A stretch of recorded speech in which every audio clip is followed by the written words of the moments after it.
পশ্চিমবঙ্গে এখন একটা বিশাল ব্যাপার ঘটছে যা লাখ লাখ মানুষের জন্য ভোটার শব্দটার মানেটাই হয়তো বদলে দিতে পারে।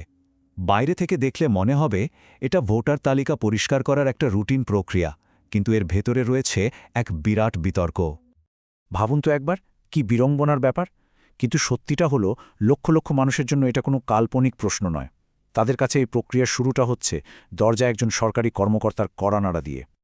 এই যে প্রক্রিয়াটা, এর একটা আনুষ্ঠানিক নামও আছে, স্পেশাল ইন্টেন্সিভ রিভিশন, বা ছোট করে বললে SIR। এর মানে হল বুথ লেভেল অফিসাররা, মানে BLOরা প্রত্যেকটা বাড়িতে গিয়ে প্রত্যেক ভোটারের তথ্য একেবারে গোড়া থেকে যাচাই করবেন। এখন প্রশ্ন হল, ভোটার লিস্ট আপডেট করার মতো একটা সাধারণ প্রশাসনিক কাজ কি করে একটা রাজনৈতিক যুদ্ধক্ষেত্র হয়ে উঠল? চলুন এর পেছনের কারণগুলো একটু তলিয়ে দেখা যাক। যখন প্রথম ড্রাফট লিস্টটা বেরোল, তখন যে সংখ্যাটা সামনে এলো সেটা কিন্তু রীতিমতো চমকে দেওয়ার মতো। 58 লক্ষ। ভাবা যায়, প্রায় 58 লক্ষ নাম ভোটার তালিকা থেকে বাদ পড়েছে। এই বিশাল সংখ্যাটাই বুঝিয়ে দিচ্ছে কেন এই প্রক্রিয়াটা লক্ষ লক্ষ মানুষের জন্য এতটা উদ্বেগের কারণ হয়ে দাঁড়িয়েছে। এই ব্যাপারটা নিয়ে রাজনৈতিক দলগুলোর মধ্যে কিন্তু একেবারে ভিন্ন সুর। একদিকে শাসক দল বলছে এটা আসলে আসল ভোটারদের বাদ দেওয়ার একটা ষড়যন্ত্র। অন্যদিকে বিরোধী দলের দাবি এর লক্ষ্য হল ভোটার তালিকা থেকে অবৈধ অনুপ্রবেশকারীদের নাম ছেঁটে ফেলা। এই দুই ভিন্ন অ্যাঙ্গেলই কিন্তু পুরো ব্যাপারটাকে একটা রাজনৈতিক বিতর্কে পরিণত করেছে। আচ্ছা, তো এই পুরো ভেরিফিকেশন বা যাচাই করার ব্যাপারটা আসলে কিভাবে হচ্ছে? একজন সাধারণ নাগরিককে ঠিক কি করতে হবে? আসুন পুরো পদ্ধতিটা একটু সহজ করে ধাপে ধাপে বুঝে নেওয়া যাক। বিশ্বাস করা কঠিন, কিন্তু এই পুরো যাচাই প্রক্রিয়ার ভিত্তি হল 2002 সালের ভোটার তালিকা। হ্যাঁ, ঠিকই শুনছেন, প্রায় 23 বছরে পুরনো একটা লিস্টকে বেঞ্চমার্ক বা মাপকাঠি ধরে প্রত্যেক বর্তমান ভোটারের যোগ্যতা মাপা হচ্ছে। আর ঠিক এখানে কিন্তু আসল সমস্যাটা পরিষ্কার হয়ে যাচ্ছে।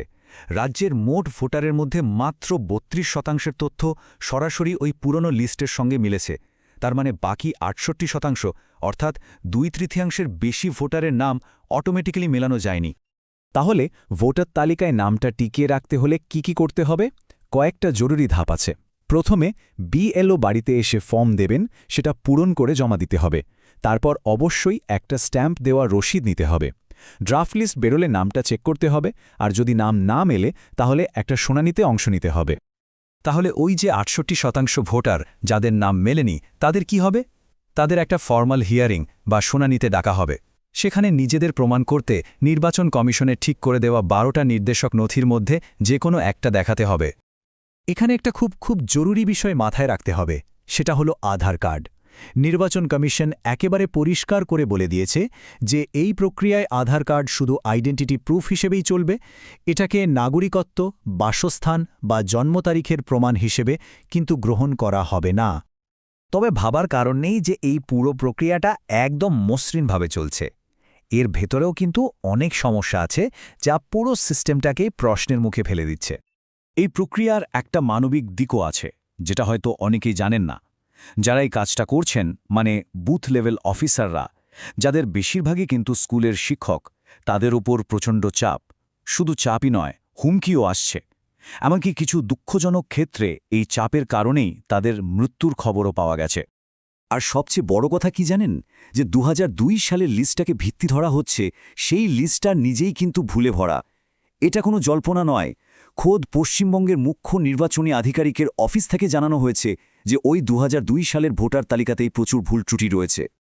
ভুলগুলো ঠিক কতটা মারাত্মক সেটা এই সংখ্যাগুলো দেখলেই বোঝা যায়।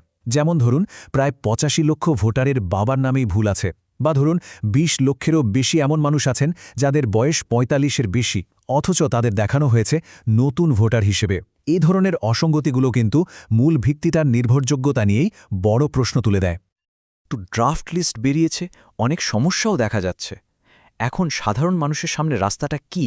চলুন সেটাই দেখে নেওয়া যাক। কয়েকটা তারিখ কিন্তু খুব ভালো করে মনে রাখতে হবে।